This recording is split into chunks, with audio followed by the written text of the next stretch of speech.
السلام عليكم سيداتي سادتي.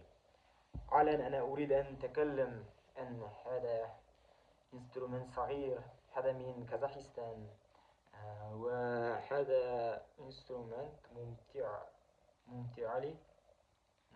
وبعد ذلك أنا اشتريت هذا من كاسبي أمس.